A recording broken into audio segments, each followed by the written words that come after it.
Colorado was the first state in the country to sign on to a federal program to help schools and food banks buy produce from local farmers. Well, the Trump administration just killed that program. So our Jaleesa Irizarry talked with participants about what they plan to do in the future. Progress is plain to see at the local food bank for Larimer County. In this economy, food goes fast.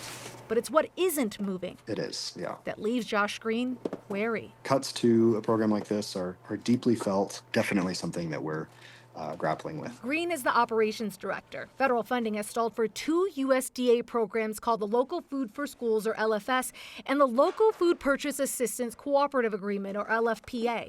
LFPA dollars were given to food banks to purchase produce from local farmers. I have no doubt that we will be able to continue to meet the need. It's just going to look different in how we do it. Green says now they'll likely have to source the produce from larger out-of-state companies. Costs that could eat into their total inventory. We can't just replace this nearly $2 million overnight. Erin Pulling is the CEO of Food Bank of the Rockies. She says LFPA gave her organization about $2 million since 2022. The loss of it will decrease the amount of fresh produce they'll be able to buy locally. These grant funds help with that tremendously. Shannon Thompson works for the School Nutrition Association of Colorado. She says the other program that was cut, LFS, means school districts will also have a harder time buying fresh produce locally.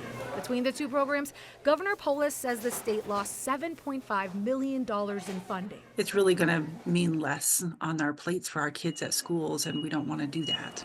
What these three organizations want to do is continue to provide resources for Coloradans. For some, it's unclear if they'll be able to find the funding they lost elsewhere. Definitely a lot of disappointment all around and uncertainty about what the future holds. All three organizations worry how this will impact local producers. Feeding Colorado says this program provided a solution to one of the biggest challenges for small and mid-sized farms, market access.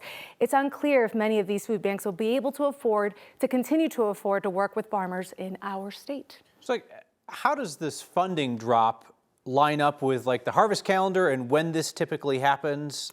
The timing is awful, honestly. I spoke to Josh and he said they wanted to give these farmers as much notice because they're already starting to plant, right? This stuff just doesn't sprout overnight, right? But they need to get this funding done by August, and some of the biggest harvests is September, October. So obviously it's going to impact the amount of produce they get. All right, Jaleesa Irizarry, thank you very much. Important news today for anyone who breathes. The Environmental Protection Agency is rolling back health protections, calling it the most consequential day of deregulation in U.S. history. Out is the agency's determination that greenhouse gases are a danger to public health. That's led to rules for cars, power plants, and other pollution sources. The agency also plans to close all regional environmental justice offices.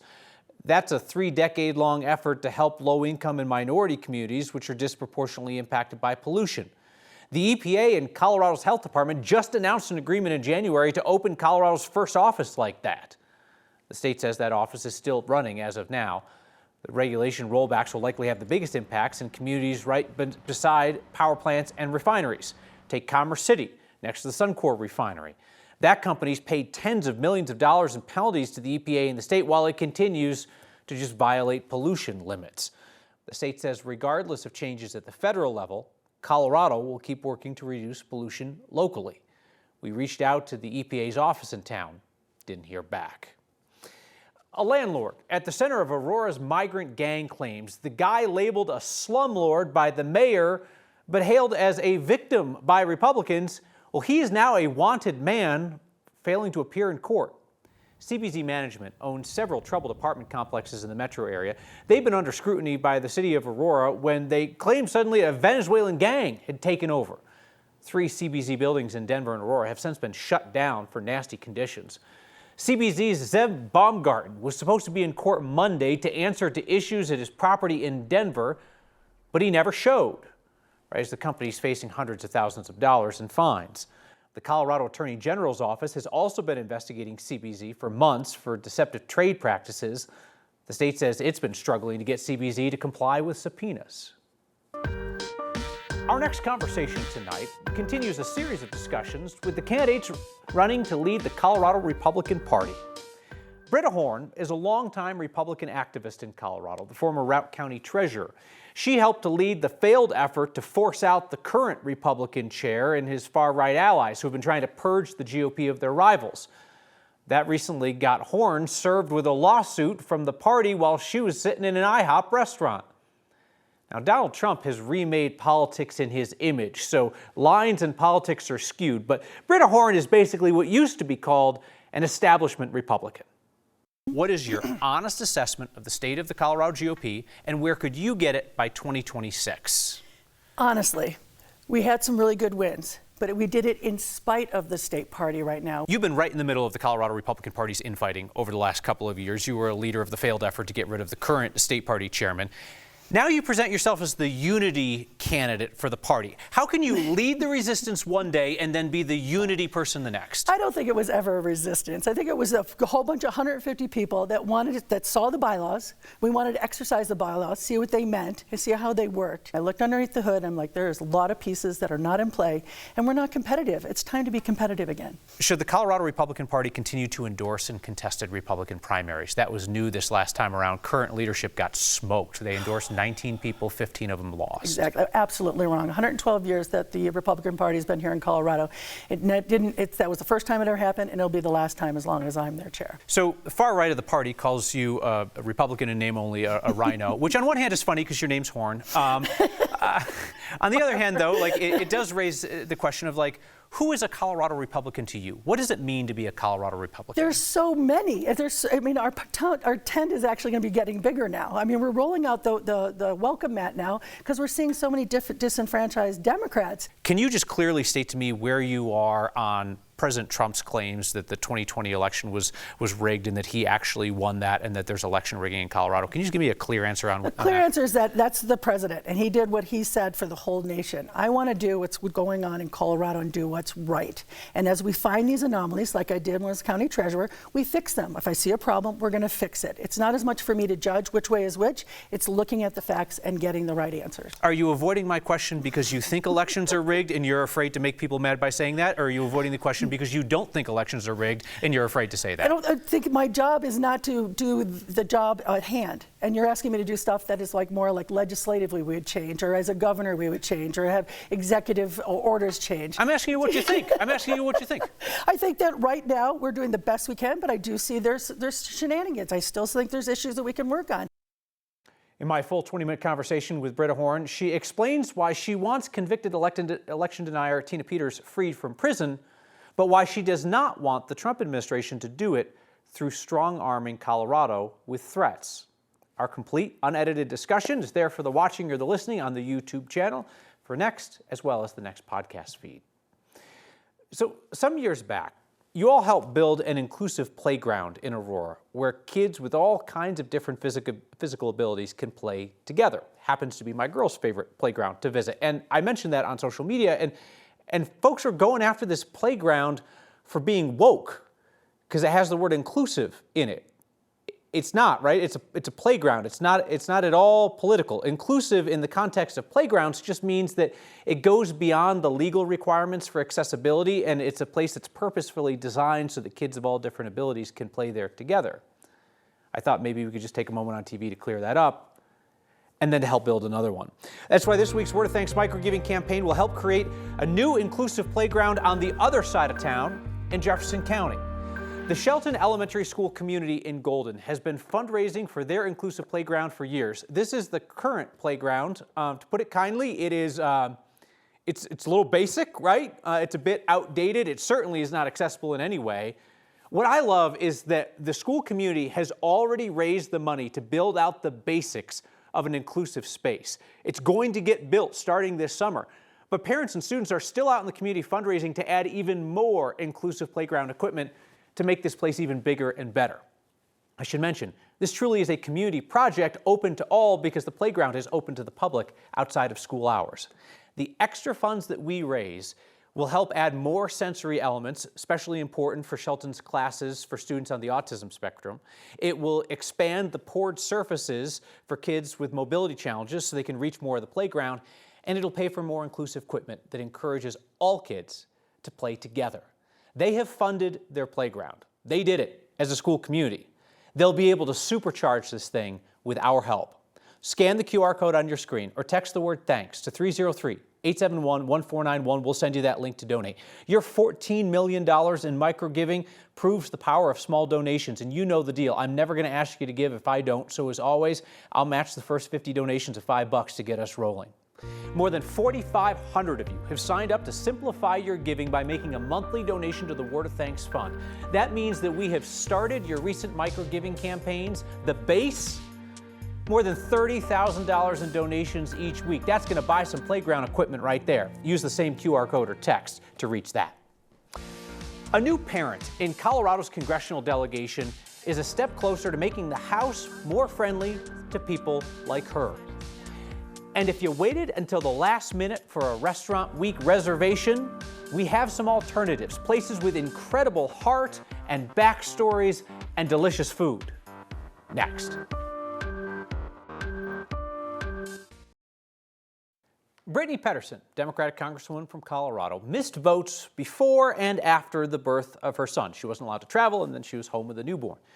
She's been leading a bipartisan push to allow remote voting for new parents. And it looks like there is enough support to force a vote on that against the wishes of the Republicans who run the House. Now, Coloradans have known about the situation, but Pedersen got national attention when she flew to D.C. last month carrying her 4-week-old baby so she could vote against Republicans' budget blueprint. Her bipartisan bill would allow new parents to vote remotely for up to 12 weeks. House Speaker Mike Johnson has pushed back, says proxy voting like that is unconstitutional. Yesterday, Pedersen's bipartisan group got the signatures of a majority of House members for what's called a discharge petition to schedule a vote against the Speaker's wishes. Vote's not going to happen anytime soon. House is in recess until March 24th. It's a lengthy process to vote to discharge the bill and then actually vote up or down on it. Another warm spring-like day with temperatures in the 60s and 70s. In March, our snowiest month, you know when we have a week like this, we're probably going to have a big change coming, and that's the storm we're tracking for Friday. Temperatures have cooled back out of the mid-60s now, only slightly though. We're in the lower 60s, and with the setting sun, these numbers will go down, of course. Monitoring the wind very closely and carefully, as elevated fire danger will be a prime concern on Thursday when the winds ramp up ahead of that California storm. It's already sending in high and mid-level cloud cover, but the real bulk of the precipitation won't get to western Colorado until late tomorrow. Regardless, we have winter weather and travel advisories out for up to a foot of snow in the mountains and wind that will create blowing snow for travelers. For Denver, no issues really tonight or tomorrow, but tomorrow night into Friday, that's when the weather system moves in. So close to 70 Thursday, a weather impact alert for Friday, not an overly cold storm at 52, a lot of wind, a little rain and snow. The weekend is warm and dry. St. Patrick's Day looks amazing. And I'm tracking another storm and chance for rain and snow next Tuesday into Wednesday of next week.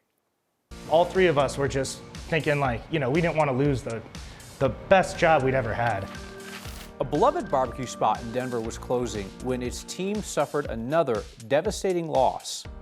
It was one that also inspired new beginnings. Hey, a reminder, you can catch Next streaming each night, 6 p.m. on 9 News Plus. And Next is now a podcast each weeknight, wherever you get your podcasts.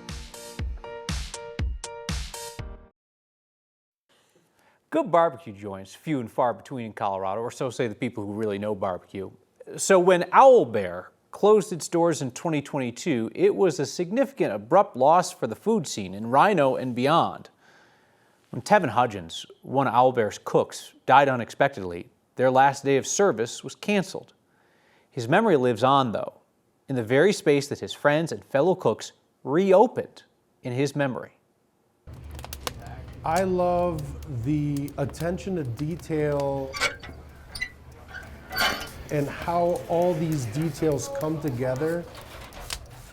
I really like how in barbecue, you don't have to be in a rush. Hi, thanks for calling Pit Bean. How can I help you? This used to be Owlbear Barbecue, owned and ran by Carl Felenius. He taught us a lot of what it was to make really, really good barbecue. We saw that the writing was on the wall, that this place wasn't going to make it, Owlbear. Carl wanted out, and we understood that it had been a rough couple of years for him with COVID. You know, we started talking to one another, the cooks. me, Michael, and Tevin. All three of us were just thinking like, you know, we didn't want to lose the best job we'd ever had. And we all still wanted to, you know, cook barbecue together, and we just weren't ready to be finished. Last weekend, we're gonna open Saturday and Sunday, and then on Saturday night, early Sunday morning. I was, sorry. I woke up to a frantic phone call. Tevin wasn't waking up, and I called Paul, who had just gotten off because he had the late shift, so he was working until 3 a.m. and this was 4 in the morning, hadn't even gone to bed yet. And I was like, man, you got to come to the hospital right now. And got everybody together. There were a few people that had to stay behind and work because it ended up being our last day. We had a line out the door around the block. As soon as everybody wrapped up here, they just dropped everything. Everybody came to the hospital, and you know, we were fortunate to all share his last moments, the whole staff here, and people from the neighborhood, and his parents and siblings. And it just kind of goes to show like how this restaurant, this community bring people together. All right. Anything to drink today? I know that Tevin was very disappointed that Albert was closing. You know, it's just the things that happen in this industry, you know, like a restaurant has to close. And I wouldn't have pushed nearly as hard to open this restaurant if it hadn't been for Tevin. He was like, what are we doing? You know, why are we gonna let this go? And I mean, when he passed, we knew we had to carry it on in his memory. It can be difficult sometimes to think about the sad memories of Tevin's last days and the restaurant's last days at Owlbear, but it's more often encouraging to see his picture on the wall when it's a rough time and just know, like, he's still here, we're still here. yeah.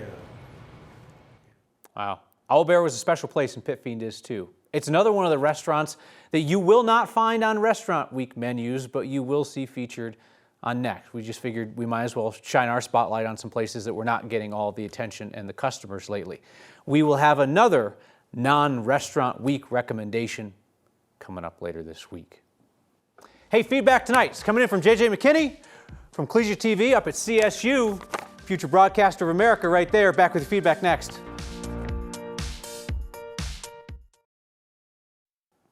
The Shelton Elementary community in Golden has worked for years to raise enough money to build an inclusive playground where all kids from that school can play together regardless of their sensory or physical differences. Our Word of Thanks microgiving project is going to make this thing even bigger and better when they break ground this summer. The funds that we raise will add additional sensory materials to the playground for Shelton students who are on the autism spectrum.